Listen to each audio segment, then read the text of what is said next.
Welcome to the latest instalment of The Curious Capitalist, brought to you by the Board of Conscious Capitalism in Connecticut. The Curious Capitalist is a series of podcasts where we take the opportunity to not only speak to board members from the Conscious Capitalism Connecticut chapter, but also to business owners, startups, and entrepreneurs. The Curious Capitalist is available on all of the world's biggest podcast platforms, including Apple Podcasts, Google Podcasts, Amazon Music, and Spotify. Never miss an episode again, and subscribe today wherever you get your podcasts from. On this episode of The Curious Capitalist, I'm joined by Red Rock Branding CEO and Conscious Capitalism Connecticut Executive Director, Glen McDermott. And we're both super excited to have Konrad Bergström as our special guest on the show today.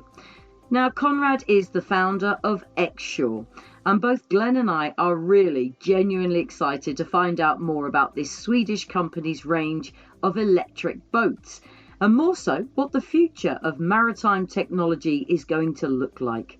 Glen and Konrad, welcome to The Curious Capitalist. Thanks for the setup, Claire. I'm thrilled to be here with Konrad, who's a well-known leader globally, the founder of X-Shore. And I'm really excited to hear a little bit more about you, Konrad, and how you came to be in this position in leadership in this very unique, sustainable boating industry. Thank you. I'm so glad to be here. So tell us a little bit about yourself and how you got to be in this position, Konrad, apart from the Viking credentials that you're well known for.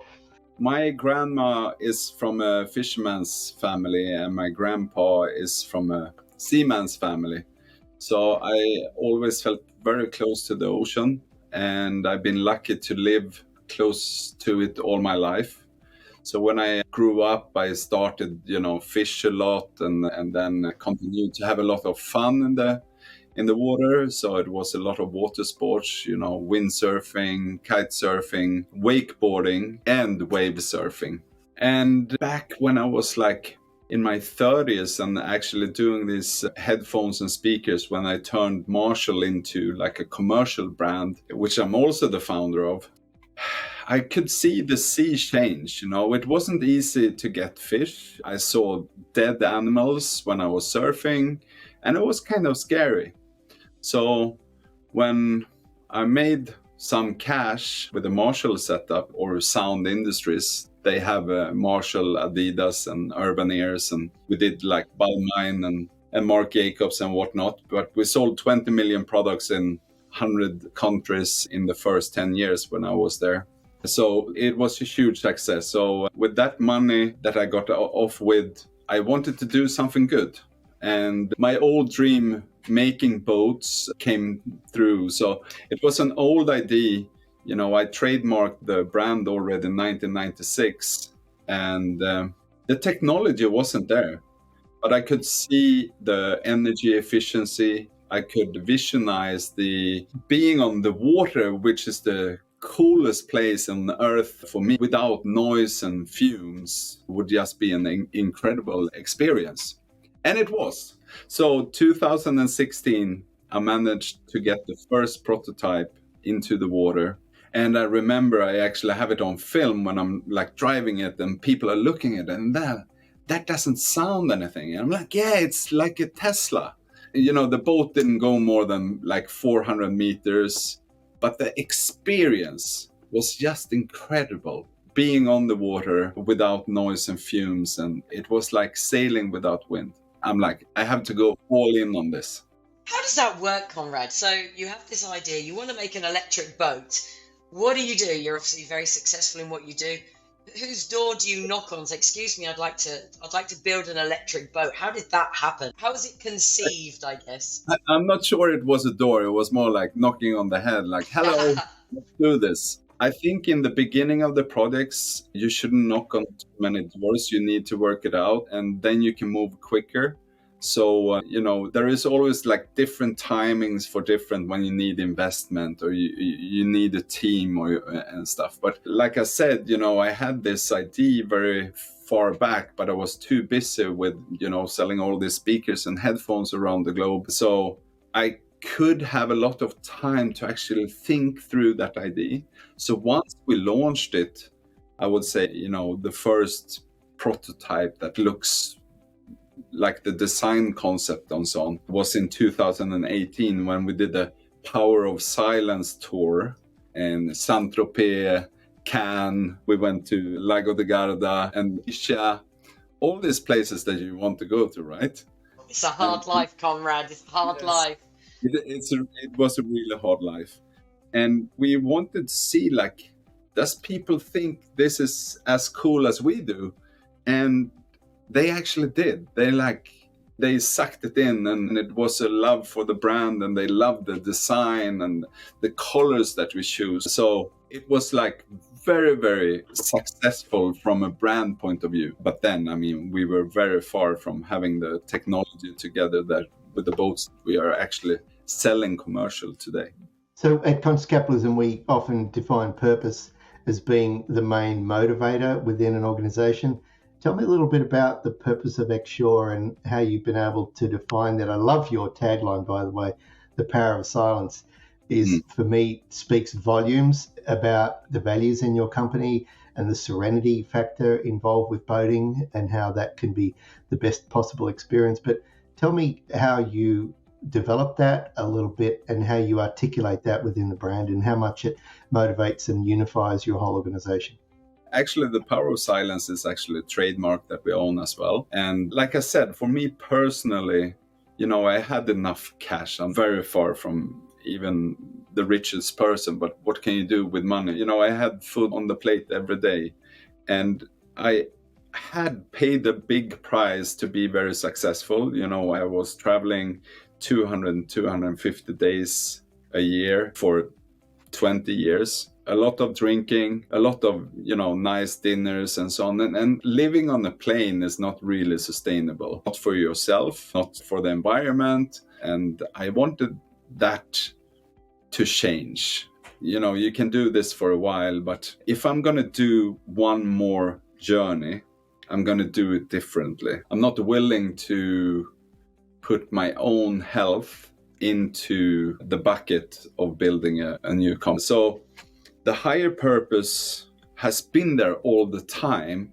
And, it's about doing good. It's fantastic to have a product that can be both inspirational as a company, show that you can build big businesses, and show that you can make money in a good way. That has been very, very important for us. And I think the people that we recruit is so talented that they could work with something else, but they are coming that they see that our ambition is global, they love business as well as sustainability. So it's a great combination.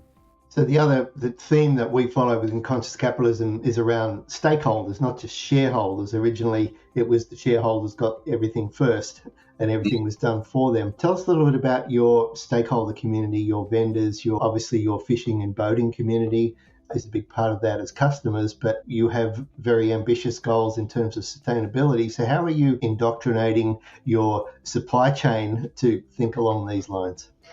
Well, here we have a fantastic team that is, it's a lot of calculating. There is a lot of surprises, things that you might think is sustainable, might not be. So our team has done an incredible job by sourcing a lot of local components and stuff that is not coming from too far away. Some components is hard to get. I mean, we're still running a business, so it's important that we are making profitable in the end. Otherwise, it won't be sustainable from a business point of view. So we have that, we have 3 pillars. It's design, technology, and sustainability. And the sustainability part is, of course, everything from players, but also our own community, as well as the outside community that we want to build friends that is fans and helping us to grow the business. And all along those shared goals around enjoying peace and quiet out on the water. I mean, I grew up in Australia. Most people on a big island learn to swim and sail and dive at some point. So that's been my 20s, was enjoying those kind of water sports. But recently I bought a powerboat And it was a very negative experience overall, just because of the noise, the maintenance, the exhaust fumes. And, sometimes you need to do those things to push you in a very clear trajectory. And I've driven electric cars and motorcycles and bicycles and enjoyed the sheer thrill and silence of the power there. But I haven't been in one of your boats. If you could just tell us how that feels a little bit more in terms of all of the senses working together. When I was younger, I loved going out sailing, and I did that a lot with my dad. My dad started to sell boats, so I was familiar with the business, even if I didn't work in it. Of course, I helped him with some marketing and that kind of stuff. But, being at this beautiful place that lakes or, being in the water that lakes or the sea is just a place that you don't want to destroy. The best moment is when you turn that engine off. When you're sailing and you're getting the sails up, that is like, wow, okay, I'm home. And that is the funny thing with our product, that, you never get to that point. Of course, there's noise because we're making high-speed boats that is doing up to 30 knots, and traveling is around 20, or the best I think is between 6 and 7 knots, and then you can go for over 20 hours. But I think that moment when I experienced this the first time was just wow. I was really blown away, and I can see that I do a lot of test drives with different customers to understand what they need and their questions for new development, and it's a fantastic moment. I have a question, if I may, Konrad. I'm a bit of a geek, and I've been on your website, which is fabulous, by the way, which is xshore.com. These are great looking boats. I mean, they are beautiful looking crafts. Can we get a bit geeky for a moment about the different models, I guess, their range and the all-important speed? Tell me a little bit about the specs. If we talk about design, I wanted to develop a design that could build the brand. What I mean with that, with some boats, you wonder what boat is that? And you have to come up to it and see the sticker on the side to understand what brand it is. And I took it to the next level, where I wanted a silhouette that you could see from a kilometer, and you see that's an X-Shore. So we worked really hard. Took me 4 years together with my designers to find the right structure of X-Shore with a flat nose, so you can go up to higher docks and just put in your gear and then load. We wanted the big flat deck, because usually if you have a lot of things in the way and it's starting to move due to currents or wind, it can actually be harder than more helpful with the things that is coming up. I wanted the stairs to be symmetrical, so you walk in, you actually walk down, and you don't fall into the boat because the steps are different sizes. And I thought that from a design point of view, symmetrical is looking better than asymmetrical in that sense. And I wanted the seaworthy boat. So basically what we did is that we had a fisherman's boat in the front. And then I love the new sailing boats that is all open in the back. You can get really close to the water. So we took a lot of inspiration from new modern sailing boats in the aft. And then I didn't like how all boat designers were thinking. So I wanted a modular system. And I thought, if we do a modular system, we can sell to more people, but also on the second-hand market, that boat that was for wakeboarding from the beginning might be a fisherman's boat in the end. That's fantastic. What sort of range do these boats have at the moment? I mean, the range depends on the speed. So you can go with our larger boat, Elex, it's up to 100 nautical miles with the 6-7 knots. And if you go around 20 knots, it's around 1. But it all depends on currents, water temperature, waves, how much weight did you put in. So it's much harder to say compared to a car. The water has a density of 784 times the air. It really depends on each trip. But I've been enjoying the boat for the past 3 years, and I haven't had any problems where I'm running out of the battery. Sometimes you have to go slower home, yes, but you get home. The Curious Capitalist podcast on behalf of the Conscious Capitalism Connecticut chapter is created and produced by Red Rock Branding. If you are enjoying this episode, please subscribe to and share this podcast today. The US market's quite different in terms of its sort of sensitivity around fuel and running expenses. I mean, I'm not sure if you're going to the Miami Boat Show this weekend, but there you will see the opposite extreme of sort of frugal Scandinavian ways. You know, many of these boats have multiple engines on the back as a result, in part, of cheap fuel. What are your ambitions in the US market, given those big differences? Hopefully, we can educate, because it's not only that they, put on so much horsepower that I would say it's stupid, but it's also the sound and the pollution that these boats does. So for me, I had some big boats in my younger days, but for me, at least, was my conclusion, that I never felt too good on the boat. It was always too hot or too cold. The toilet sucks. It's stinky and always too small, even on bigger boats. So I'm like, let's have a day trip boat and stay in a hotel. Or if you want a bigger adventure, you bring a tent. And you can even put a tent on our boat. So you can always, sleep and make it a bit more adventurous, but you don't use more energy to get out there, because even if it's a 30-meter boat or a luxury yacht of 200 meters, it's still the same sea. And we should be conscious on how we use the energy. For sure. Konrad, what does the future look like for electric boats? I mean, are they going to get bigger, better, faster, more? And what's holding back the technology at the moment? Now, this is when I bring on my sunglasses, but because the future is too bright. Come on. No, but I believe at least two aspects that everything will be, not everything, but a lot of boats will be. And first, the one we talked about, sustainability, but even more serious, the experience. Because when you're going out there with this, like, 8 times, I don't know if it's 800 horsepower or even 1,000 horsepower now in Miami, you can't talk. You're sitting there and you're waiting to get to the point where you're going to eat lunch or dive or whatever you do. In our boat, it's a social boat. You go from one place to another and you can talk. It's funny, the culture here too, we live near the shore in Connecticut, and there are many times when we've been at the beach and on a calm day, you'll just see all of these boats out there, and they could be a long way off, but you can still hear them and you can still smell them.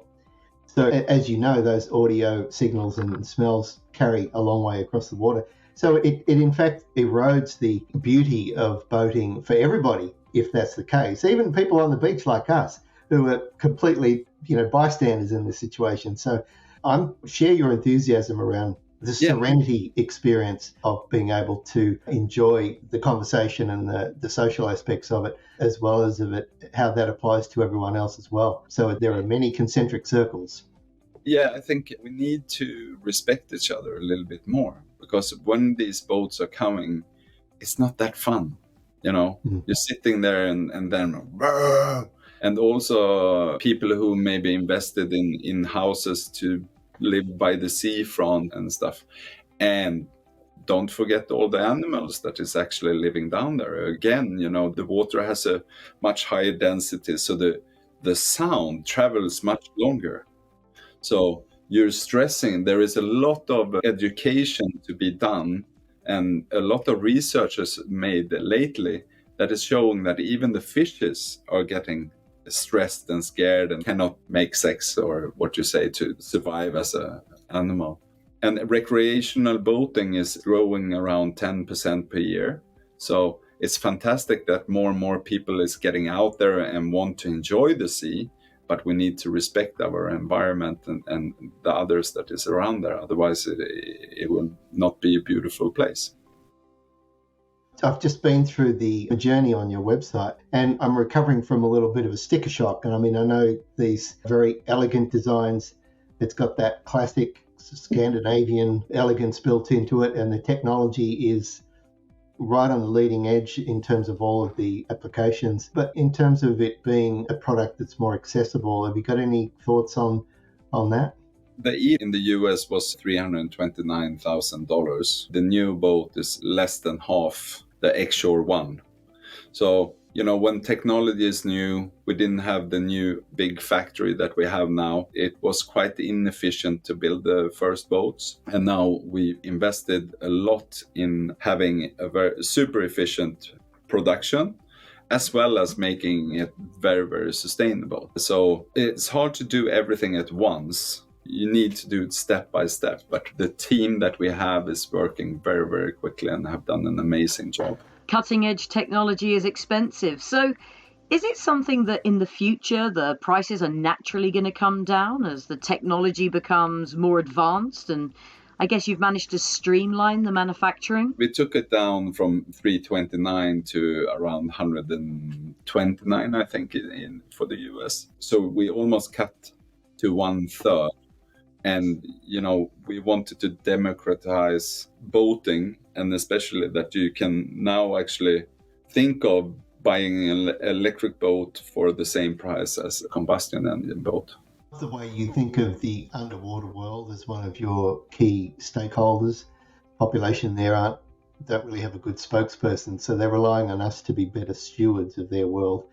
As a lifetime scuba diver, I've had many, many pleasant hours well below the waterline, and just I'm thoroughly enjoying that marine life and the marine world. And yet I remember as a sailor, I used to be on board with some skippers who crushed up their beer cans and throw it overboard. And I remember I nearly got kicked off a boat one day for, reprimanding the skipper for doing that. And I still find that as a culture, we are quite ignorant of the marine world and tend to still treat it as more of a dumping ground than anything else. So I really think the boating industry has done a lot to bring people to that space. And now I'm hoping with brands like X-Shore that we can educate people to be a little more mindful about the impact that they're having, and particularly with exhaust fumes in the water. I mean, that's something that is never talked about, but it's an enormous amount of toxic load that it puts on the environment that's not even captured in any way in my mind. So I'm a fan from the point of view that you see one of your stakeholders as the marine world generally. But tell me a little bit about the sort of culture in your organization. You've clearly had an interesting past as an entrepreneur, and you've had the luxury, you might say, of saying, wow, I need to develop a brand that's really purposeful in protecting the world that I so enjoy. So you've had a really good opportunity as an entrepreneur to do that. But tell us a little bit about the culture of X-Shore and how they've been able to wrap their arms around that as a group, as a team. From my personal view, I know that all life is coming from the water. That's where it all started. And if we don't take care of it, it's not going to be fun. And I can see that when I'm driving with my X-Shore, animals are coming up. I have some amazing stories with dolphins, with the big animal manacus, and also birds and elks and stuff are coming out of the woods. Like, what is that? Why are you not sounding? Are you a friend of me? It is really working. The environment loves boats. And I think that a lot of people for the future want to do good. I usually say that companies that is not turning around and being sustainable within 5 years will go bankrupt. Because who is paying their bills? Who's doing their sales? It's the customer. And the customers are smart. They are not going to shoot themselves in the foot. So, if you don't turn around quickly, you will not survive. And a lot of the people that is working with us has a higher purpose that they want to really take it to the next level. And that has been amazing that people understand that and are coming to us for that reason. What sort of pushback do you get from the status quo, like the big brands that are already occupying the space? How do they see you as a competitor, and what sort of do you get from your value proposition?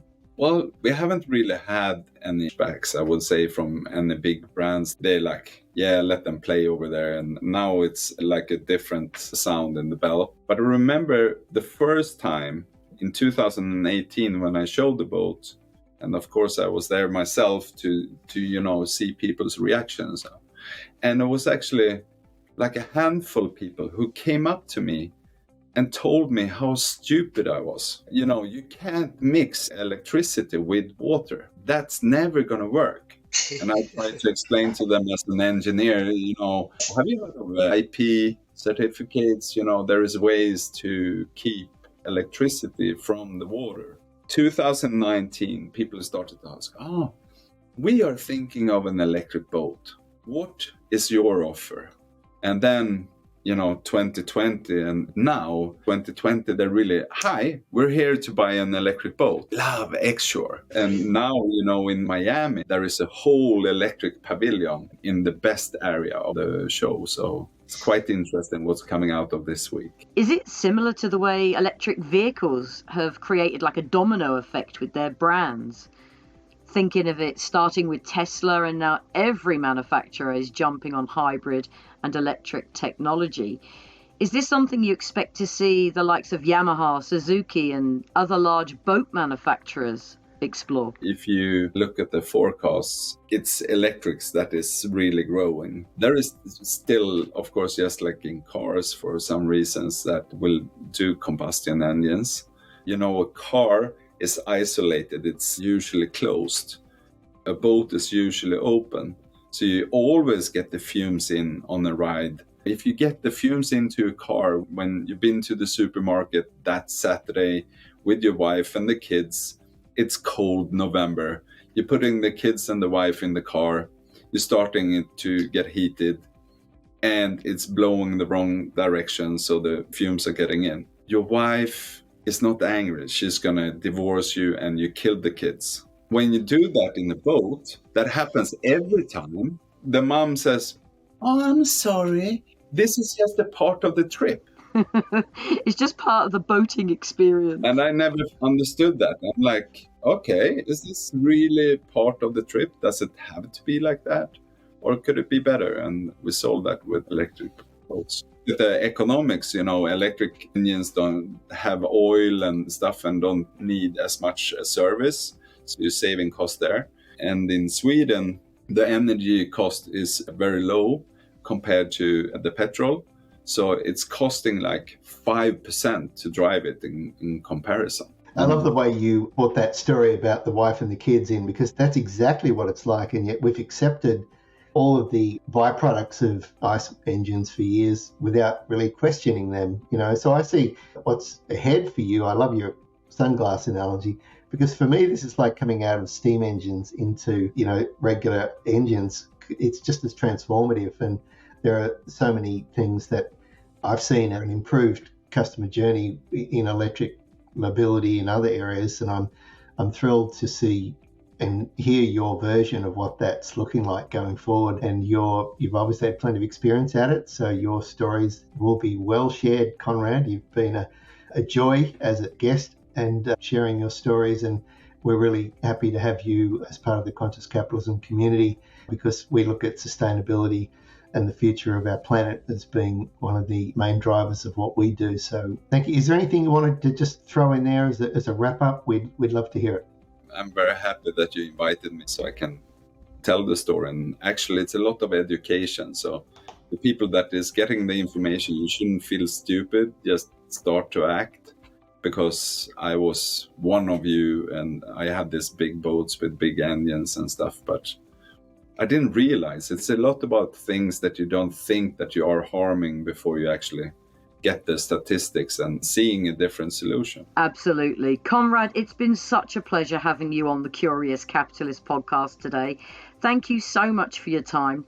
Don't forget to check out the beautiful boats, and I'm really not joking. I mean, Sweden is famous for Volvos, and I'm quite partial to an XC90, but these boats are truly stunning. Check them out online at the website xshore.com.